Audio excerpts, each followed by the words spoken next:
Tingnan itong pari na ito mga kapatid. Si Father Flavi. Ito rin yata yung nagpa-follow sa Kant Gaming. Parang gano'n. Ang pagbebenta raw ng droga ay hindi talaga usaping pang drug addict. Usapin daw ito ng pantawid sa kahirapan para sa edukasyon ng anak. Anyway,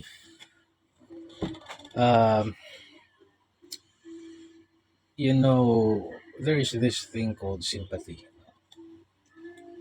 na hindi naman siya nagbebenta ng droga para sa personal gain.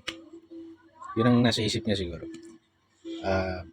Minsan sasabihin pa nila, kung ilalagay ka sa sitwasyon niya, baka ganun din ang gagawin mo. Those are valid points. No? Kaya lang, what we have to remember sana is, huwag naman sana tayong ilagay sa ganung sitwasyon, pero kahit anong sitwasyon pa sana, hindi ka dapat magtitinda ng makakasira ng buhay ng tao at iba.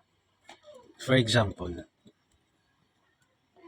nagtinda ako ng vitamins na yung vitamins na yon ay papatayin ka at magkakaroon ka ng virus na makakahawa ka sa iba. Kaya mo bang i-justify na ginawa ko lang yun, di bali nang mamatay ka, di bali nang may nahawang ibang tao. Ginawa ko yun, I am entitled to do that kasi I am in this situation na wala akong ibigay sa anak ko. Can you justify na yung binentahan mo ng droga, nakapatay, ng rape ng sanggol, ng orsunada dyan sa labas, pinatay ang sarili niyang pamilya, lives lost, and then sasabihin mo, nagbenta lang ako sa kanya. Wala namang bibili kung walang customer. Nagbenta lang ako kasi wala akong pera. Pang-papaaral ng anak ko, pang-ospital ng asawa ko, o pang-bayad ng mawawala kami ng bahay. Can you really justify that?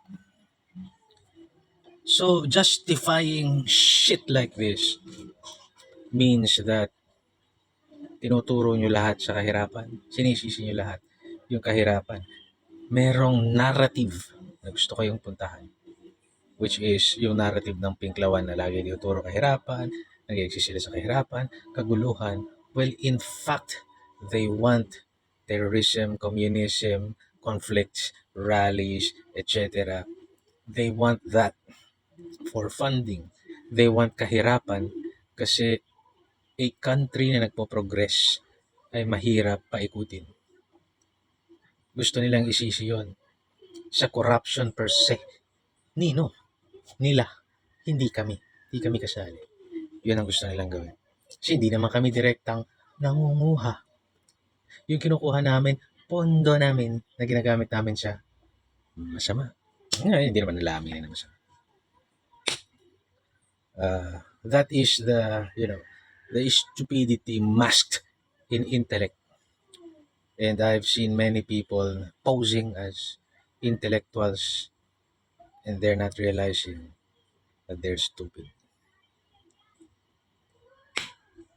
You have to always look at the intent of the person. You have to see kung ano bang discernment meron yung taong ito. Ano ba ang end goal? Ano ba ang end game? Justifying something wrong is always wrong. Kunwari, sinabi ng Diyos sa Biblia, huwag kang pumatay anak. Huwag kang papatay, vengeance is mine. Pero sa isang pagkakataon, you are given the choice to defend yourself. Kaya nga sa batas, merong justifying circumstances sa krimen. Kasi yung nagawa mong pagpatay ay justified dahil bigla kang babarilin, naagaw mo yung baril. In the event na naagaw mo, in the instance na naagaw mo, naiputok mo na namatay siya. That is justified. Kasi you're just defending your life. Ito, sinasabi niya, you cannot justify selling illegal drugs. You cannot justify that ever. Yung alam mo na mapapahamak yung tao, bebentahan mo pa.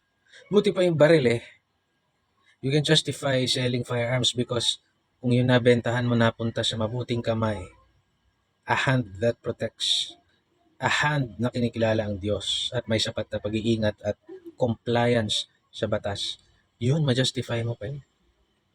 But illegal drugs, you cannot. You cannot. God bless.